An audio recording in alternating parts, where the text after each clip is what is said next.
नमस्कार दोस्तों, एक बार फिर से स्वागत है आपका नीलम बौद्ध ब्लॉग्स और एनबी न्यूज़ 24x7 चैनल में।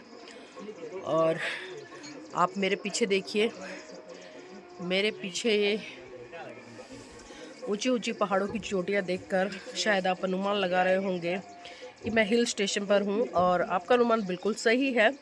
लेकिन कौन सा हिल स्टेशन है मैं आपको आज के इस ब्लॉग में बताऊंगी, और यहाँ पर आते हुए हमें कितनी सारी कठिनाइयाँ सहन करनी पड़ी हैं वो भी मैं आपके साथ में साझा करूंगी। और यहाँ पर आने का उद्देश्य क्या है वो भी मैं आपके साथ में साझा करूंगी। शायद आप सोच रहे होंगे कि गर्मियों का सीज़न चल रहा है और छुट्टियाँ चल रही हैं, इसलिए लोग हिल स्टेशन पर घूमने के लिए जा रहे हैं ताकि जो ठंडक है उसका मज़ा ले सकें। लेकिन मैं बता दूं, हमारा घूमने का कोई उद्देश्य नहीं है और हम घूमने के लिए नहीं आए हैं, बल्कि आप सभी जानते हैं कि जिस तरह से धम्मपद संघ लगातार भारत में महान पुरुषों की विरासत और बुद्धिज़्म को प्रसारित करने के लिए काम कर रहा है, उसी कड़ी में यहाँ पर आना हमारा हुआ है। और धम्मपद संघ की टीम यहाँ पर आई है, और अभी पिछले दिनों धम्मपद संघ का मनाली में 5 दिवसीय प्रशिक्षण शिविर लगा था, जो कि बहुत ही सफल रहा।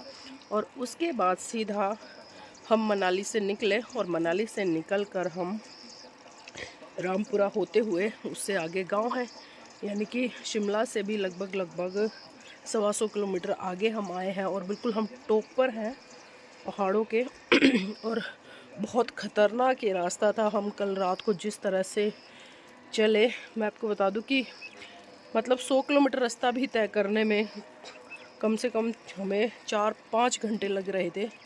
आप इसी से समझ सकते हैं कि पहाड़ों में आना और कोई भी कार्यक्रम आयोजित करना यहाँ के लोगों के द्वारा धम्मपद संघ के माध्यम से कितना कठिन है, ये हमने यहाँ पर आकर देखा, समझा। और बाबा साहब की जयंती का जो कार्यक्रम है पूरे साल धम्मपद संघ की तरफ से चल रहा है, और जो सांस्कृतिक परिवर्तन यात्रा है उसके माध्यम से भी लगातार जो काम है वो चल रहा है। और जैसे कि मैं बात कर रही हूँ कि किन कठिनाइयों के साथ में लोग अपने जीवन को यहाँ पर यापन करते हैं, आप देखिए इन चीज़ों से। बहुत पुराना घर है, किस तरीके से तैयार किया गया है, बहुत छोटा सा है। और इस छोटे से घर को बनाने में भी काफ़ी अर्थ यहाँ पर लगता है, क्योंकि पहाड़ों से ऊपर से यानी कि जो रोड गुजरे हुए हैं उनसे नीचे सामान लाना, और फिर उसके बाद में इस तरह के घर तैयार करना। और ये इनका नया घर है जहाँ पर मैं हूँ, ये पुराना वाला है। और ये पीछे नदी बह रही है, आई थिंक सतलुज नदी है जो बता रहे थे कल रात को। और ये इधर देखिए कितनी दूर दूर एक एक घर बना हुआ है। और ये मैं आपको बता दूँ, ये वाइट जो है ये क्या है। कल हम रास्ते में आ रहे थे तो हम भी बहुत ज़्यादा कंफ्यूज थे देखकर कि पता नहीं क्या है। एक बार तो मन में आया हो सकता है कि जो मशरूम है उसकी खेती हो रही है, क्योंकि पहाड़ों में आपको पता है ठंड पड़ती है, कोहरा पड़ता है, शायद उसी पाले से बचाने के लिए इस तरह की व्यवस्था की गई है। लेकिन जैसे जैसे धीरे धीरे आगे आए तो पता चला कि ये जो सेब के पेड़ हैं, क्योंकि सेब लग चुके हैं कच्चे, और उन्हीं को बचाने के लिए इस तरह से जो ये ऊपर वाइट कलर की नेट है वो लगाई हुई है, ताकि जब बर्फ़बारी होती है, ओले होते हैं, तो छोटे छोटे जो सेब है अभी कच्चे वो टूटकर नीचे ना गिरे। तो ये बताया था कल यहाँ पर। और ये देखिए कितनी ऊंचाई पर है हम। और ये इधर सिर्फ 2-3 घर ही हैं, एक ये है, एक है। वकील साहब सुबह सुबह उठकर आ रहे हैं, कैसा लग रहा है? इतनी थकान थी, इतने भयानक खतरनाक रास्ते से आए। बहुत अच्छा लग रहा है यहाँ पर। और ऐसे दुर्गम स्थानों पर हम जब हाईवे से निकलते हैं तो दूर पहाड़ों पर देखते हैं कि वहाँ देखो एक मकान बना हुआ है, तो सोचते हैं कि भाई वहाँ पर मकान कैसे बना होगा, लोग कैसे रहते होंगे, वहाँ तक पहुँचने के रास्ते कैसे होंगे। तो आज यहाँ पर जो आने का हमें मौका मिला है, तो यहाँ पर जब हम आए हैं तो गाड़ी हमारी ऊपर खड़ी हुई है। हालांकि गाड़ी जो मेन हाईवे था उससे नीचे भी कच्चे रास्ते में हम लेकर आए, लेकिन कच्चा रास्ते की भी कुछ लिमिट थी। तो उसके बाद जो बहुत तगड़ा स्लोप था, नीचे ढलान था बहुत तगड़ा जो है, तो उसके बाद गाड़ी का वहाँ पे आना संभव नहीं था, इसलिए वहीं पर गाड़ी जो कच्चे रास्ते में ऊपर खड़ी की। तो यहाँ से लगभग 200-300 मीटर पे गाड़ी हमारी खड़ी है। उसके बाद 200-300 मीटर हम नीचे आए हैं और यहाँ पर ये सर आप देख रहे हैं घर बना हुआ है। इस जगह का नाम है पलजारा गांव है ये। और पलजारा गांव में ये 2 परिवारों का एक घर है। यहाँ पे 2 भाई रहते हैं। ये सारा जो आप देख रहे हैं घर बना हुआ जो है ये 2 भाइयों का है। और इस तरह से जो आप सामने देख रहे हैं जो वो जो है आपको लग रहा होगा कि वो एक गाँव है, वो और ये एक ही गाँव है। वो भी पलजारा है, ये भी पलजारा है। और इस तरह से जो है घर मतलब जो है कहीं कहीं बने होते हैं, बिखरे हुए जो बहुत दूर दूर। और वो सभी मिलकर जो एक गांव का निर्माण करते हैं। गांव समिति भी होती है, लोग मिलते हैं समय समय पर, और उनके जो वैवाहिक अनुष्ठान हुआ या फिर जो मंदिरों का पूजा समारोह वगैरह हुआ, ये सब चलता है यहाँ पर जो है। वो तो चलता ही है, लेकिन देखिए मैं एक चीज़ और दिखा दूँ आपको। 2 पहाड़ों के बीच में आपको एक बड़ी सी बास्केट, इसको ट्रॉली बोलते हैं, वो लटकी हुई है। और ये इसलिए है क्योंकि एक पहाड़ उधर है, रोड है, और एक इधर है, मतलब, और बीच में ये नदी बह रही है। तो इतने गैप को कम करने के लिए ये जो ट्रॉली है, और इस ट्रॉली का इस्तेमाल सामान लाने के लिए किया जाता है, इस पहाड़ी से उस पहाड़ी पर। जैसे कि सिलेंडर हो गए या जो यहाँ पर खाद्य उत्पाद है उनको लाना, क्योंकि इतनी दूर अगर घुमा के लाएंगे तो खर्चा काफ़ी आता है। तो इसलिए उस ट्रॉली से, मतलब इस पहाड़ से उस पहाड़ पर आसानी से सामान भेज दिया जाता है, जिसमें कि इन लोगों को सुविधाएं होती हैं। और देखिए अभी यहाँ पर खेती चल रही है, जिसकी कि ये खुमानी है और ये आलू बुखारा है। और ये अभी हमारे बच्चे मिस्टर तुषार जी सो के उठ चुके हैं। और देखिए कितना नीचा घर है और कितने सुंदर तरीके से तैयार किया गया है। और अभी इनका एक घर और बन रहा है उधर, सुबह लेबर लग चुकी है। ये दिखा दूँ मैं आपको। और पहाड़ों में घर तैयार करना बहुत मुश्किल है, जितना मटेरियल लगता है उतनी ही लेबर लग जाती है। और आप देखिए किस तरह से पहाड़ों को काट रहे हैं। इन्हीं पहाड़ों से रात को होकर हम गुजरते आए थे, बड़े भयानक थे। बहुत डर लग रहा था कि कहीं पैर ना फिसल जाए, और पैर फिसला तो सीधा हम टूटेंगे फूटेंगे और डैमेज हो सकते हैं। लेकिन बड़े बचाव के कारण सावधानी पूर्वक हम यहाँ तक पहुँचे। और भैया जी हैं यहीं पर, रात को हम लोगों ने खाना खाया था। छोटे छोटे बच्चे भी हैं, उनसे भी हम बात करेंगे। वो भाग गए हैं शर्मा के। देखिए ये बिखर है, एक छोटा सा दरवाज़ा। और मैं अंदर से दिखा दूँ आपको, एक छोटा सा बच्चा गेम खेल रहा है।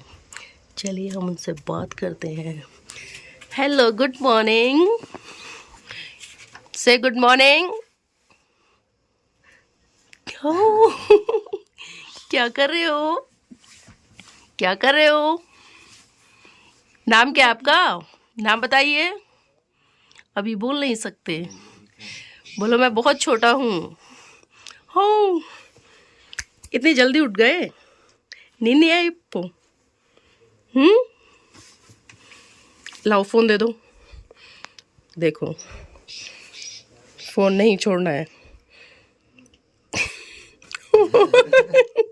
ये लीजिए, गुस्सा मत होइए, सुबह सुबह गुस्सा होना अच्छी बात नहीं है। आप इधर आओ, क्यों शर्मा रहे हो? इधर आओ, जल्दी से आ जाओ इधर। नाम तो बता दो मुझे, फिर देखो मैं कहूँगी यहाँ के बच्चे बहुत शर्मीले हैं।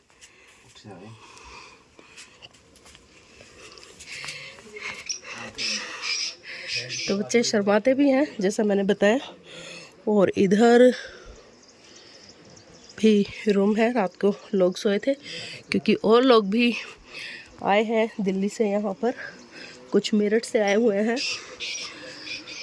और ये देखिए यहाँ का पूरा वातावरण बहुत ही शुद्ध है। नीचे नदी बह रही है, आपको पानी की कलकल आवाज़ आ रही होगी।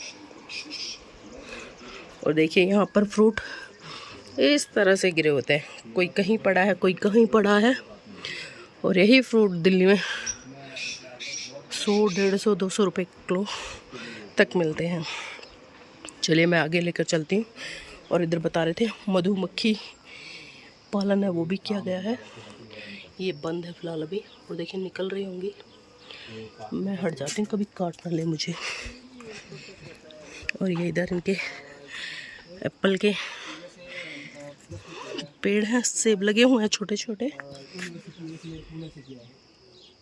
इधर आ गए, उधर से बड़ी जल्दी शिफ्टिंग हो गई। हाँ, इतना फास्ट। और इधर किचन है, उधर टॉयलेट वॉशरूम। और आप देख सकते हैं। और मैं आपको पेड़ पर लगे हुए कुछ फ्रूट्स भी दिखा देती हूँ। ये देखिए किस तरह से बैठने के लिए टेबल बनाई हुई है, बहुत अच्छी। और ये देखिए जो मैं बात कर रही थी, मैं गिर ना जाऊं कहीं। यहाँ पर भी मधुमक्खियाँ हैं। और ये पेड़ किस चीज़ का है मुझे नहीं पता है। नीचे एप्पल लगे हुए हैं और ऊपर ये देखिए, पहचानिए, वैसे मैं बता चुकी हूँ। और इस समय सीज़न है तो यहाँ पर आपको बहुत सारे फ्रूट्स देखने को मिल जाएंगे, खाने के लिए मिल जाएंगे और फ्री ऑफ कॉस्ट मिल जाएंगे। इधर और दिखा देती हूँ, ये छोटा सा दरवाज़ा और छोटा सा घर, देखिए इसका साइज़ देखिए और किस तरह से तैयार किया गया है, ये भी देखिए। और इसमें इनका जो सामान है यानी कि स्टोर रूम, वो है ये। इधर पाइप, बहुत सारी चीज़ें पड़ी हुई हैं इनकी, मतलब सेफ जोन में रखी हुई हैं, जो कि अपने काम में इस्तेमाल करते हैं। और अब इधर देखिए, ये है नीचे दूर दूर तक।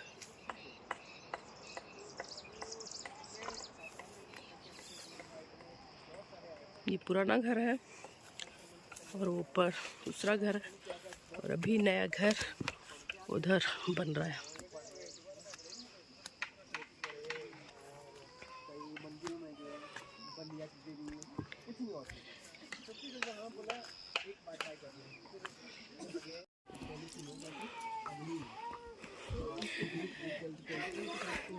थोड़ा सा आगे चलती हूँ मैं आपको और एक बेसिक चीज़ और दिखाती हूँ मैं आपको। ये सूरजमुखी का पेड़ है। जय भीम नवोदय धन्य जी। और देखिए पहाड़ों में एक चीज़ की बहुत ज़्यादा जो विशेषता है वो ये है कि पानी और बिजली, आप कितने ही टॉप पर रहें, चाहे आपका मकान इस पहाड़ी पर हो, चाहे उस पर हो या फिर उधर हो, पानी बिजली दोनों आपको देखने को मिल जाएंगे। और धीरज, सुबह सुबह ये फ्रूट आपके लिए, खाइए, सेहत बनाइए। धन्यवाद। धीरज बड़े कहाँ से निकले थे हम, मनाली से, तब से प्रतीक्षा में था कि मुझे ये फ्रूट मिले। और फ्रूट मिला क्योंकि मार्केट में बहुत बिक रहे थे, मार्केट से नहीं खाना था, इसको खाना था पेड़ से। और जो मैंने ये धीरज को फ्रूट दिया है, ये मैंने भी पेड़ से नहीं तोड़ा है, अभी मैं दिखा के लाई हूँ। नहीं, मैं नीचे से लाई हूँ। देखो वो लगे हुए, वो वाला पेड़ है सामने, वहाँ पर लगे हुए हैं और वहीं से मैंने दिया है। और ये देखिए अभी यहाँ पर थोड़े थोड़े एप्पल पक भी रहे हैं, ये देखिए।